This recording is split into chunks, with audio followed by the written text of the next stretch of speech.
Conductor પરીક્ષાની તૈયારી કરનાર વિદ્યાર્થી મિત્રો માટે આજનું આ મોડેલ પેપર ખૂબ જ ઉપયોગી થવાનું છે, જેમાં સિલેબસ મુજબના તમામ ટોપિકનો સમાવેશ કર્યો છે. ગણિત અને રિઝનિંગના પ્રશ્નોની સરળ સમજૂતી પણ આપણે આ વિડીયોની અંદર આપવાના છીએ. તો આખો વિડીયો જોજો, સાથે સાથે વિડીયોને લાઇક કરજો, શેર કરજો. ચેનલમાં તમે નવા હો તો ખાસ સબસ્ક્રાઈબ કરી લેજો, જેથી આવનાર તમામ વિડીયોની નોટિફિકેશન આપને રેગ્યુલર મળતી રહે. પ્રથમ પ્રશ્ન છે, ETIM મશીન દ્વારા ટિકિટ ઇસ્યુ કરતી વખતે સિસ્ટમમાં દર્શાવાયેલ ભાડું અને કંડક્ટરના ભાડા ચાર્ટમાં તફાવત જોવા મળે તો કંડક્ટરે સૌ પ્રથમ શું કરવું જોઈએ? સિચ્યુએશન બેઝ ક્વેશ્ચન છે. આવા પ્રશ્નો પણ હવે પરીક્ષાની અંદર આવશે. મેમરી બેઝ તો પ્રશ્ન આવશે જ, સાથે સાથે સિચ્યુએશન બેઝ પણ પ્રશ્નો આવશે, એટલે ખાસ આવા પ્રશ્નોની પણ તમે તૈયારી કરજો. કે ETIM મશીન દ્વારા ટિકિટ ઇસ્યુ કરતી વખતે સિસ્ટમમાં દર્શાવેલ જે ભાડું છે એ ભાડું અને કંડક્ટર ભાડા ચાર્ટમાં જો તફાવત આવે તો કંડક્ટરે સૌપ્રથમ શું કરવું જોઈએ? તો એમાં ETIM મશીનમાં દર્શાવેલ ભાડા મુજબ ટિકિટ ઇસ્યુ કરવી અને જે તફાવત છે એ તફાવત અંગે એમના ઉપલા અધિકારીને જાણ કરવી. એટલે જવાબ છે બી, કે ETIM મશીનમાં દર્શાવેલ ભાડા મુજબ ટિકિટ ઇસ્યુ કરવી અને તફાવત અંગે નિયત પ્રક્રિયા મુજબ અધિકારીને જાણ કરવી.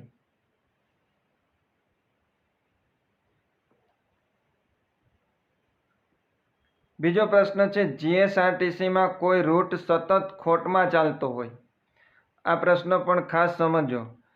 GSRTCમાં કોઈ રૂટ સતત ખોટમાં ચાલતો હોય છતાં જાહેર હિતને ધ્યાનમાં રાખીને સેવા ચાલુ રાખવામાં આવે તો તેને શું કહેવાય? કોઈ રૂટ એવો છે કે જેમાં સતત ખોટ આવે છે, તેમ છતાં નિગમ દ્વારા જાહેર હિતને ધ્યાનમાં રાખીને એ બસ સેવા ચાલુ રાખે છે, તો એમને કહેવામાં આવે છે POS, એટલે કે public service obligation. POS, public service obligation. આ પ્રશ્ન પણ ખાસ યાદ રાખજો. ત્યાર પછી રોડ ટ્રાન્સપોર્ટ કોર્પોરેશન એક્ટ 1950 મુજબ રાજ્ય માર્ગ પરિવહન નિગમની રચનાનો મુખ્ય હેતુ કયો છે? રાજ્ય માર્ગ પરિવહન નિગમની જે રચના થઈ છે એમનો મુખ્ય હેતુ છે કાર્યક્ષમ, આર્થિક રીતે પોષાય તેવું અને યોગ્ય જાહેર માર્ગ પરિવહન સેવા પૂરી પાડે એ એમનો હેતુ છે. એટલે જવાબ છે કાર્યક્ષમ, આર્થિક અને યોગ્ય જાહેર માર્ગ પરિવહન સેવા પૂરી પાડવી.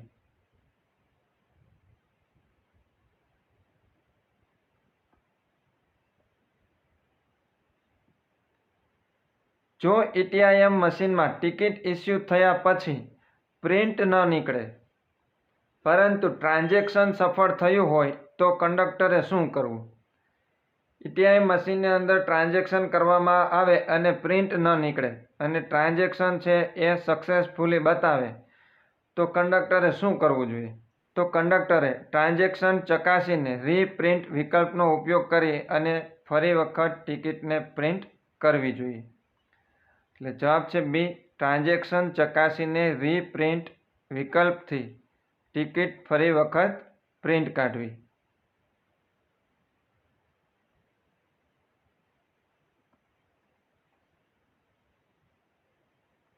નીચેના પૈકી કઈ સ્થિતિ ડિફેન્સિવ ડ્રાઇવિંગના સિદ્ધાંતને સૌથી વધુ અનુરૂપ છે?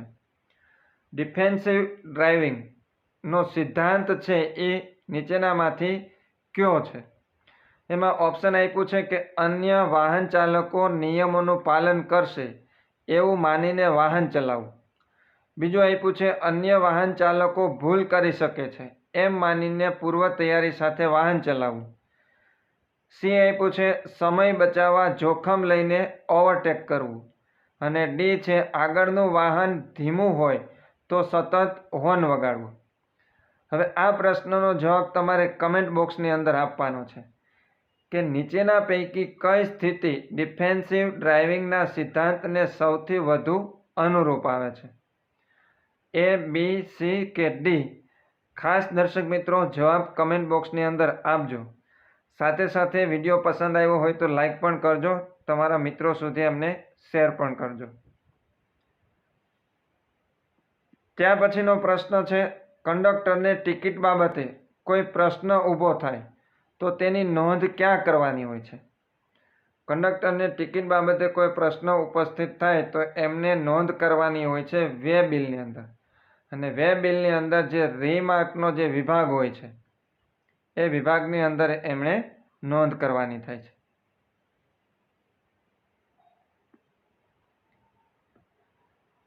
નીચેના પૈકી કયો પરિબળ વાહનના સ્ટોપિંગ ડિસ્ટન્સ પર સૌથી વધુ અસર કરે છે? તો એમાં આવશે વાહનની ઝડપ, માર્ગની સ્થિતિ અને ડ્રાઈવરની પ્રતિક્રિયા સમય. ત્યાર પછી ભાડભૂતનો મેળો ક્યાં યોજાય છે? ભાડભૂતનો મેળો છે એ ભરૂચ જિલ્લાનો ખૂબ જ પ્રખ્યાત મેળો છે અને એ યોજાય છે ભરૂચ જિલ્લાની અંદર અને ગામનું નામ છે ભાડભૂત. એટલા માટે જ આ મેળાનું નામ છે ભાડભૂતનો મેળો, જે નર્મદા કિનારે આવેલો છે. એટલે જવાબ આવશે ભરૂચ જિલ્લો. ત્યાર પછી નીચેનામાંથી કયો માનવ શરીરની શક્તિનો મુખ્ય સ્ત્રોત છે? માનવ શરીરની શક્તિનો મુખ્ય સ્ત્રોત તરીકે જો પસંદ કરવો હોય તો એ આવશે કાર્બોહાઈડ્રેટ. અને કાર્બોહાઈડ્રેટ છે એ શરીરને ઉર્જા આપવાનું કામ કરે છે. એટલે જવાબ આવશે કાર્બોહાઈડ્રેટ.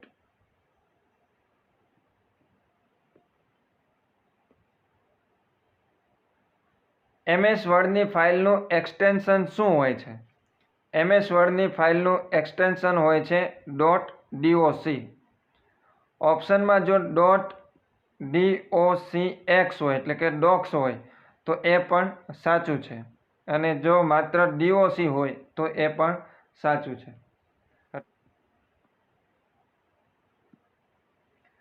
MS વર્ડમાં નવું પેજ દાખલ કરવા માટેની શોર્ટકટ કી કઈ છે?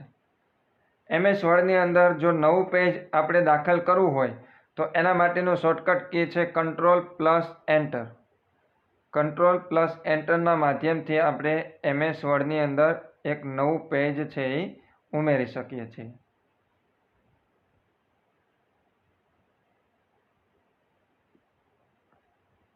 ત્યાર પછી શ્રેણી આપેલી છે 3, 8, 18, 38 અને 78.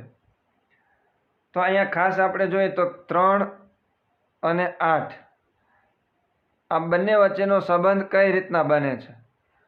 તો 3ના આપણે ડબલ કરીએ, 3 દુ 6, 3 દુ 6 પ્લસ 2 એટલે આવશે 8. ત્યાર પછી 8 અને 18 વચ્ચેનો સંબંધ કેવી રીતના બને છે? તો કે 8 ગુણ્યા 2 કરશું, 8 ગુણ્યા 2 એટલે થશે 16 પ્લસ 2 એટલે આવશે 18.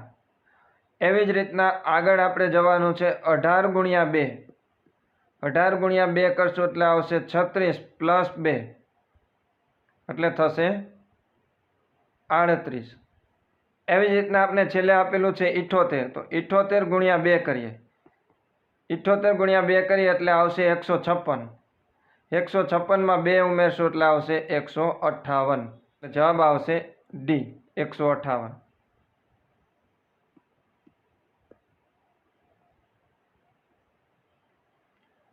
અર્વાચીન ગુજરાતી સાહિત્યના નીચેના યુગને ચડતા ક્રમમાં ગોઠવો. અર્વાચીન ગુજરાતી સાહિત્યના જે યુગ છે એ યુગને આપણે ચડતા ક્રમમાં ગોઠવવાનું છે. એમાં આપેલું છે પંડિત યુગ, સુધારક યુગ, ગાંધી યુગ, અનુગાંધી યુગ અને આધુનિક યુગ. તો સૌપ્રથમ આવશે સુધારક યુગ. સૌપ્રથમ આવશે સુધારક યુગ.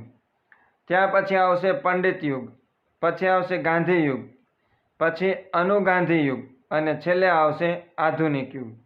એટલે પ્રથમ આવશે સુધારક યુગ એટલે 2, ત્યાર પછી પંડિત યુગ 1, પછી ગાંધી યુગ 3, અનુગાંધી યુગ 4 અને આવશે 5 આધુનિક યુગ. એટલે 2, 1, 3, 4, 5.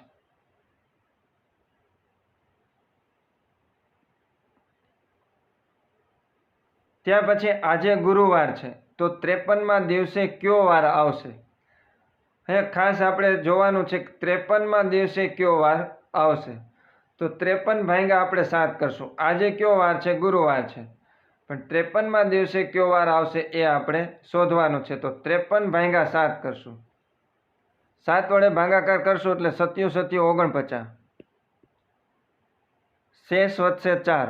હવે ભાગની એટલે જે શેષ વધી એને ધ્યાનમાં રાખીને આપણે દિવસ શોધવાનો છે. આજે ગુરુવાર છે. 53મા દિવસે કયો વાર આવશે? શેષ આપણે વધી છે 4. આજે ગુરુવાર છે. ગુરુવારમાં આપણે 4 દિવસ ઉમેરવાનો છે. ગુરુ પછી 4 દિવસ આપણે ઉમેરશું એટલે આપને જવાબ મળી જશે. ગુરુ પછી આવશે શુક્ર, ત્યાર પછી શનિ, રવિ અને સોમ. 53મા દિવસે આવશે સોમવાર.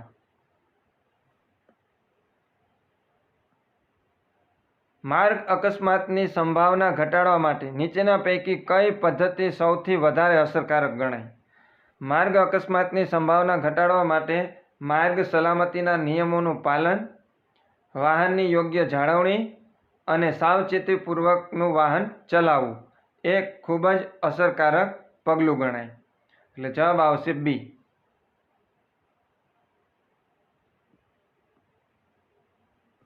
ચેકિંગ સ્ટાફ બસમાં આવે ત્યારે કંડક્ટરનું યોગ્ય વર્તન કેવું હોય છે?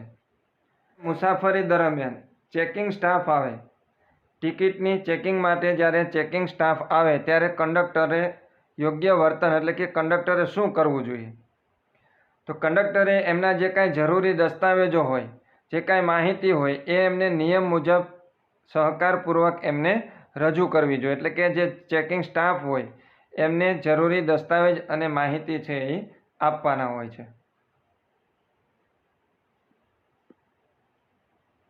ભારતમાં 61મા બંધારણીય સુધારા દ્વારા લોકસભા અને વિધાનસભાની ચૂંટણીઓમાં મત આપવાનો અધિકાર એટલે કે મતાધિકારની ઉંમર 21 વર્ષથી ઘટાડીને 18 વર્ષ કરવામાં આવી.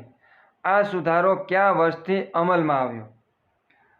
હવે સુધારો થયો 1988માં. સુધારો ક્યારે થયો? 1988માં. પરંતુ અમલમાં આવે છે 1989માં. ખાસ યાદ રાખજો, સુધારો થયો છે 1988માં અને અમલમાં આવે છે 1989માં. એટલે સાચો જવાબ છે ડી, 1989.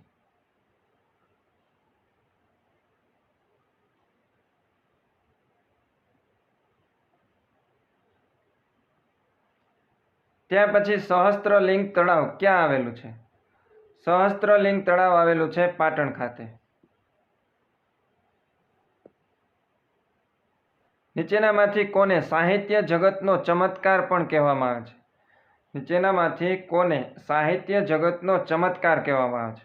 ઓપ્શન છે ઉમાશંકર જોશી, ચંદ્રવદન મહેતા, પન્નાલાલ પટેલ અને ડી ઝવેરચંદ મેઘાણી. તો સાહિત્ય જગતનો ચમત્કાર તરીકે ઓળખાય છે ચંદ્રવદન મહેતા. ચંદ્રવદન મહેતા.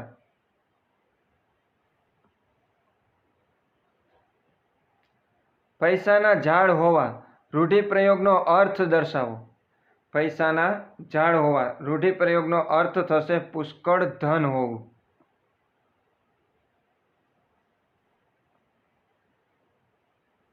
ત્યાં પછી ઘડિયાળમાં 10:45નો સમય અરીસામાં જોતા કેટલા વાગ્યા બતાવશે? ઘડિયાળની અંદર 10:45નો સમય થયો છે અને અરીસામાં જોઈએ તો કેટલા બતાવશે? તો જ્યારે ઘડિયાળ અને અરીસાને લગતો દાખલો હોય તો એકદમ સરળ છે. જેટલા વાગ્યા બતાવ્યા હોય એને 11:60 બાદ કરી દેવાના. 11:60 આપણે 10:45 બાદ કરી દઈએ એટલે આપણે સીધો જવાબ આવી જશે. 60 બાદ કરશું એટલે આવશે 15. 11 10 બાદ કરશું એટલે આવશે 1. 1 ને 15 બતાવશે.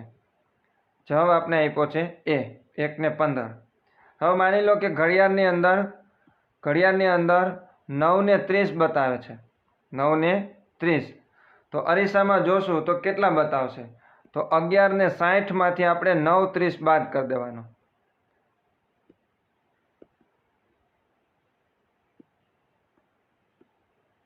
9:30 બાદ કરશું, 60 30 બાદ કરશું એટલે આવશે 30 અને 11 9 બાદ કરશો એટલે આવશે 2. 2 ને 30 બતાવશે. એટલે જ્યારે પણ આવો પ્રશ્ન હોય ઘડિયાળને અરીસામાં જોતા કેટલા વાગ્યા બતાવશે, તો પ્રશ્નની અંદર જે ઘડિયાળમાં જેટલા વાગ્યા હોય એને આપણે 11:60 બાદ કરી દેવાના અને જે જવાબ આવે એ આપણો જવાબ હશે. ત્યાં પછીનો પ્રશ્ન છે, MS વર્ડમાં પેજની સાઇઝ બદલવા કયો વિકલ્પ વાપરશો? MS વર્ડની અંદર પેજની સાઇઝ બદલવી હોય તો એના માટે ઓપ્શન પસંદ કરવાનો થશે આપણે પેજ સેટઅપ. પેજ સેટઅપના માધ્યમથી આપણે પેજની સાઇઝ બદલી શકશું. ત્યાર પછી મોનોસેકેરાઇડ, ડાયસેકેરાઇડ અને પોલિસેકેરાઇડ કયા પદાર્થના પ્રકારો છે? મોનોસેકેરાઇડ, ડાયસેકેરાઇડ અને પોલિસેકેરાઇડ એ છે કાર્બોહાઈડ્રેટના પ્રકારો. કાર્બોહાઈડ્રેટના પ્રકારોમાં મોનોસેકેરાઇડ આવશે, ડાયસેકેરાઇડ અને પોલિસેકેરાઇડ.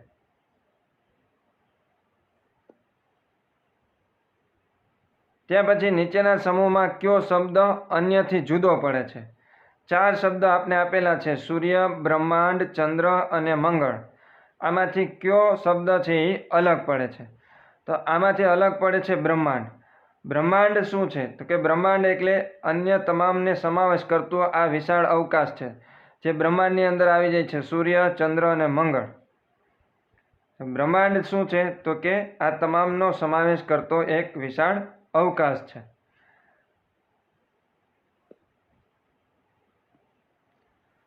ત્યાર પછીનો પ્રશ્ન છે, કોઈ સાંકેતિક ભાષામાં ફાધરને AFHTRE લખવામાં આવે તો મધરને કેવી રીતે લખાશે? હવે જે ફાધર શબ્દ છે FATHER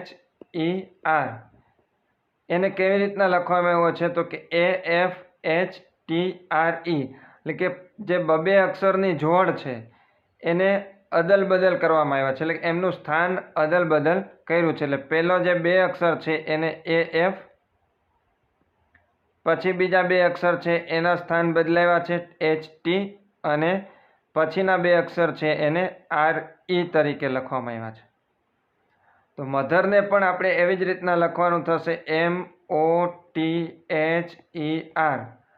એટલે પ્રથમ 2 અક્ષર, પછી 2 અક્ષર અને પછીના 2 અક્ષરનું સ્થાન છે આપણે બદલાવાનું છે. તો OMHT અને RE જે આપણે ઓપ્શનમાં આપેલું છે એ.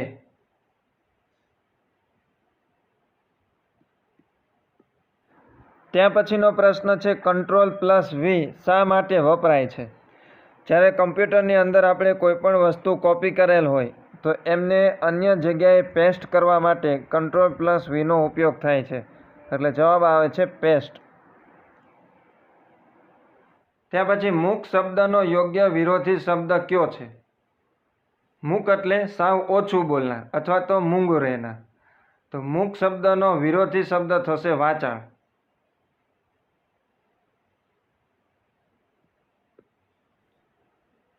ત્યાં પછી 9/8/2006 રોજ શનિવાર હોય તો 9/8/2010 રોજ કયો વાર હશે? અહીંયા 2006 થી 2010 સુધી આપણે જવાનું છે. હવે તારીખ પણ એ જ છે 9/8/2016 અને અહીંયા છે 9/8/2010. હવે આપણે અહીંયા 2006 થી 2010 સુધી જવાનું છે. 2006 પછી 2007, 2008, 2009 અને 2010. તારીખ તો સેમ જ છે. હવે 2006 થી 2011 આવશું એટલે 1 દિવસ ઉમેરાશે. જો લીપ વર્ષ હોય તો 2 દિવસ ઉમેરાય. અહીંયા આપણે કેટલા દિવસ ઉમેરવાના થશે? 2006 થી 2007 આવશું એટલે 1 દિવસ અહીંયા ઉમેરાશે. અહીંયા નહીં ઉમેરાય, ખાસ ધ્યાન દેજો, કેમ કે આ વર્ષ શરૂઆતનું છે. 2006 પૂરું થશે, 7 આવશું એટલે 1 દિવસ ઉમેરાશે. ત્યાર પછી 2008 છે એ લીપ વર્ષ છે. લીપ વર્ષ છે એટલે આપણે 2 દિવસ ઉમેરશું. સામાન્ય વર્ષ હોય તો 1 દિવસ. એટલે 2007 1, 2008 2, ત્યાં પછી 2009 1 દિવસ અને 2010 1 દિવસ. એટલે કુલ કેટલા દિવસ ઉમેરવાના થશે? 1 + 2 + 1 + 1 એટલે કુલ ઉમેરવાના થશે 5 દિવસ. 9/8/2006 રોજ શનિવાર છે, તો શનિવાર પછી આપણે 5 દિવસ ઉમેરવાના છે, એટલે શનિવાર પછી રવિ, સોમ, મંગળ, બુધ અને આવશે ગુરુ. તો 9/8/2010 રોજ કયો વાર હશે? ગુરુવાર હશે.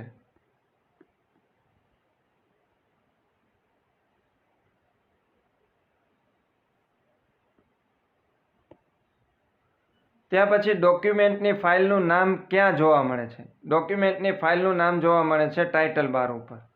જવાબ છે એ, ટાઇટલ બાર.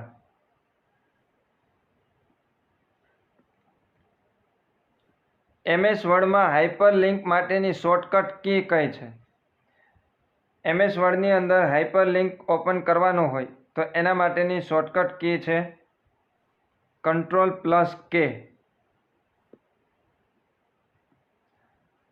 વર્ડ ડોક્યુમેન્ટની શરૂઆતમાં પહોંચવા માટે કઈ શોર્ટકટ કી વપરાય છે? ડોક્યુમેન્ટની અંદર આપણે કામ કરતા હોય અને શરૂઆતના પેજ ઉપર આપણે જવું હોય તો એના માટે વપરાશે Ctrl+Home.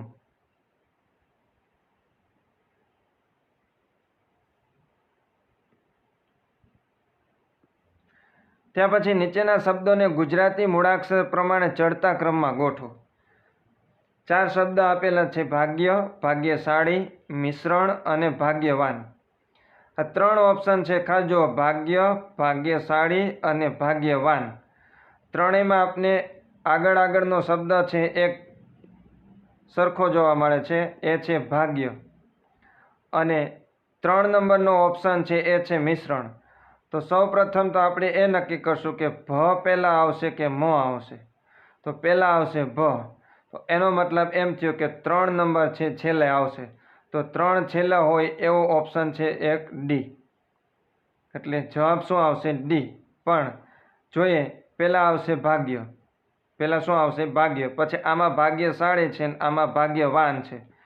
તો પહેલાં શાળી આવશે કે વાન આવશે? તો પહેલાં આવશે વ અને પછી આવશે સ.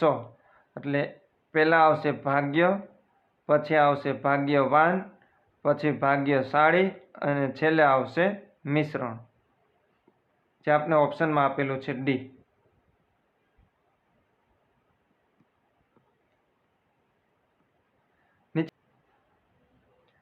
શુદ્ધ પાણીનું pH મૂલ્ય કેટલું હોય છે? શુદ્ધ પાણીનું pH મૂલ્ય હોય છે 7. યાદ રાખજો, શુદ્ધ પાણીનું pH મૂલ્ય 7 હોય છે. ત્યાં પછી આપણે જોડકા જોડવાનું કીધું છે. એમાં આપ્યું છે હાઇડ્રોસ્કોપ, પદાર્થને પડદા પર દર્શાવવા માટે. ત્યાં પછી ઇલેક્ટ્રોસ્કોપ, એ આવશે સમુદ્રનું તળિયું જોવા માટે. એપિડોસ્કોપ, એ આવશે પદાર્થનો વિદ્યુત ભાર દર્શાવવા માટે. અને ગાયરોસ્કોપ, એ આવશે પૃથ્વીના ભ્રમણની અસર દર્શાવતું સાધન.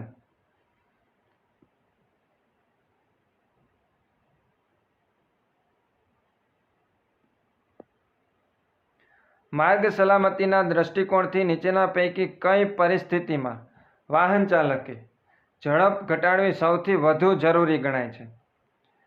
માર્ગ સલામતીના દ્રષ્ટિકોણ માટે કોઈ એવી પરિસ્થિતિ ઊભી થાય ત્યારે વાહન ચાલકે એમની ઝડપ છે એ ઘટાડવી પડે. તો એમાં આવશે આગળના માર્ગ પર દ્રશ્યતા ઓછી હોય અને પગપાળા મુસાફરોની અવર જવર હોય. આગળના માર્ગ પર દ્રશ્યતા ઓછી હોય અને પગપાળા મુસાફરોની અવર જવર હોય ત્યારે વાહન ચાલકે પોતાના વાહનની ઝડપ છે એ ઘટાડવી જોઈએ. આ સિવાય અન્ય ઘણા બધા પરિબળો છે કે જેમાં વાહન ચાલકોએ પોતાની ઝડપ છે એ ઘટાડવી જોઈએ. પરંતુ અહીંયા ઓપ્શનને ધ્યાનમાં રાખી અને આપણે પસંદ કરવાનું હોય તો એમાં આવશે બી.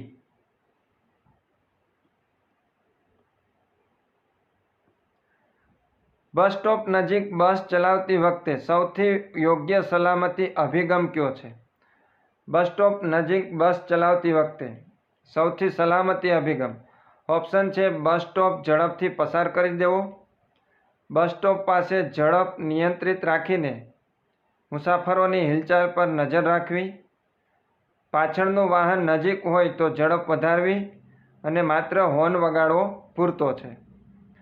તો બસ સ્ટોપ નજીક જ્યારે બસ ચાલતી હોય ત્યારે સલામતીના ભાગરૂપે બસ સ્ટોપ પાસે ઝડપ છે એ નિયંત્રિત રાખવી જોઈએ અને મુસાફરોની જે હિલચાલ છે એના ઉપર નજર રાખવી જોઈએ. રાત્રિના સમયે સામેના વાહનની હાઈ બીમ લાઇટથી દ્રશ્યતા ઘટે તો સૌથી યોગ્ય કાર્યવાહી કઈ છે? રાત્રિના સમયે સામેના વાહનની જે હાઈ બીમ લાઇટ છે એનાથી જો જોવામાં તકલીફ ઊભી થાય તો ઝડપ ઘટાડીને ડાબી બાજુનું માર્ગદર્શન છે એ જાળવી રાખવું જોઈએ.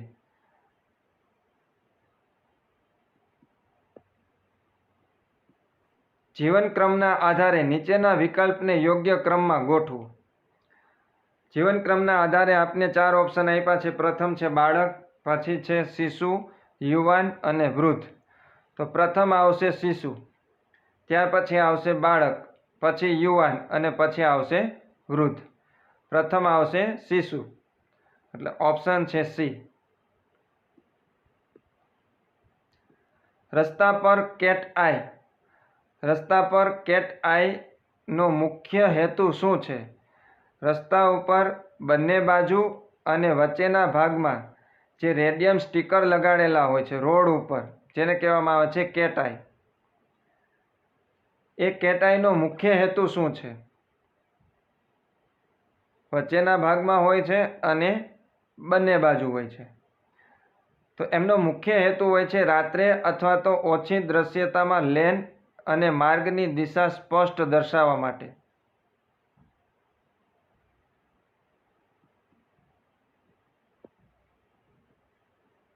બસ ચલાવતી વખતે બ્લાઇન્ડ સ્પોટનો સૌથી મોટો જોખમ ક્યારે ઊભો થાય છે? જવાબ છે લેન બદલતી વખતે અથવા તો વળાંક લેતી વખતે.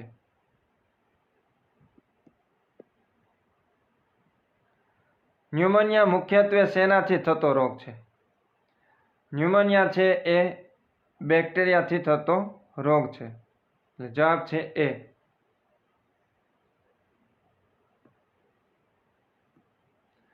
દીવામાં તેલનું ઉપર ચડવું તેના માટે કયું વૈજ્ઞાનિક કારણ જવાબદાર છે?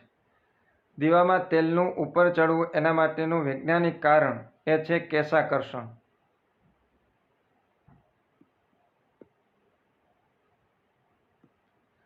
ગુજરાતમાં ડાયનોસોરના અશ્મિઓ ક્યાંથી મળી આવે છે? ડાયનાસોરના અશ્મિઓ છે મળી આવ્યા છે બાલાસિનોર ખાતેથી. જવાબ છે એ બાલાસિનોર. સમુદ્રના પાણીથી રચાતા સરોવરને કયા નામથી ઓળખવામાં આવે છે? સમુદ્રના પાણીથી રચાતા જે સરોવર છે એમને કહેવામાં આવે છે લગુન.